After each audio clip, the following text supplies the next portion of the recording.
Kurnool press club కార్యాలయంకు CC కెమెరాలు విరాళంగా Kurnool CI Seshayya అందజేశారు. శుక్రవారం ఆయన ప్రెస్ క్లబ్ కార్యాలయంను సందర్శించారు. ప్రెస్ క్లబ్ అధ్యక్షులు ఆహ్వానం మేరకు సీఐ ప్రెస్ క్లబ్ కార్యాలయాన్ని సందర్శించి పరిశీలించారు. గతంలో ప్రెస్ క్లబ్ లో జరిగిన చోరీని దృష్టిలో పెట్టుకుని ప్రెస్ క్లబ్ కు సీసీ కెమెరా స్వచ్ఛందంగా అందించారు. అందుకు సీఐను అధ్యక్ష, కార్యదర్శులు, సభ్యులు అభినందనలు తెలిపారు. ఈ సందర్భంగా సీఐ మాట్లాడుతూ ఆవరణకు ప్రహారీ గోడ లేకపోవడం వల్ల ఇంకా కొన్ని సదుపాయాలు లేవని చెబుతూ తన వంతుగా ఇంకా ప్రెస్ క్లబ్ అభివృద్ధికి కృషి చేస్తానని హామీ ఇవ్వడం జరిగింది. ఈ కార్యక్రమంలో భాగంగా ఆయన మాట్లాడుతూ జర్నలిస్టుల ఐకమత్యంతో ముందుకు సాగాలని, ప్రజా సమస్యలపై దృష్టి సారిస్తూ ప్రజాగళాన్ని వినిపించేందుకు ప్రెస్ క్లబ్ ఎంతో ఉపయోగకరంగా ఉంటుందని ఆయన తెలిపారు. ప్రెస్ క్లబ్ అధ్యక్షులు ఎన్నో సంవత్సరాలుగా పోరాడుతూ ప్రజలకు, పాత్రికేయులకు ఒక ప్రెస్ క్లబ్ ఉండాలన్న దృఢ సంకల్పం పట్ల తాను అభినందిస్తున్నానని ఆయన తెలిపారు. ప్రెస్ క్లబ్ అధ్యక్షులు కొత్తూరు సత్యనారాయణ గుప్తా మాట్లాడుతూ కర్నూలులో ఎన్నో సంవత్సరాలుగా ప్రెస్ క్లబ్ కార్యాలయం కావాలన్న డిమాండ్ను గత కలెక్టర్ రంజిత్ బాషా వీరపాండియన్ గారికి తాము ఎంతో రుణపడి ఉన్నామని ఆయన తెలిపారు. ప్రెస్ క్లబ్ కార్యాలయం అభివృద్ధికి సదుపాయాలు కల్పించేందుకు దాతలు స్వచ్ఛందంగా రావడం ఆనందాన్ని కలిగిస్తుందని తెలిపారు.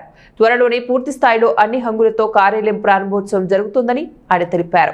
ఈ కార్యక్రమంలో సీనియర్ పాత్రికేయుడు పెద్దయ్య, కరణ్, సత్యనారాయణ, వరప్రసాద్, సుజాత, చంద్రశేఖర్ పాల్గొన్నారు.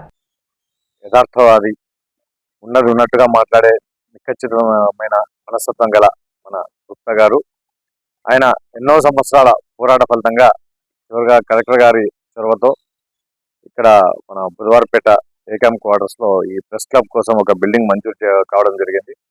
నిజంగా ఇది పాత్రికేయులు సాధించిన ఒక గొప్ప విజయం అని అనుకోవాలా. ఈ విధంగా ఇక్కడ ఇంకా ఈ పరిసరాలు కొంచెము వీళ్ళు తయారు చేసుకోవాల్సి ఉంటుంది, కొంచెం మెయింటెనెన్స్ కూడా అవసరం ఉంటుంది. అయినప్పటికీ ఇక్కడ ముందుగా ఇక్కడ ప్రెస్ క్లబ్ అనేది స్టార్ట్ చేయడం అనేది ఒక అందరూ కూడా సంతోషించదగ్గ విషయం. మీడియాలో అందరికీ తెలిసిన విషయమే, రిపోర్టర్స్ మధ్య రకరకాల విభేదాలు ఇవన్నీ మనకు కనబడతా ఉంటాయి ప్రత్యక్షంగా కూడా.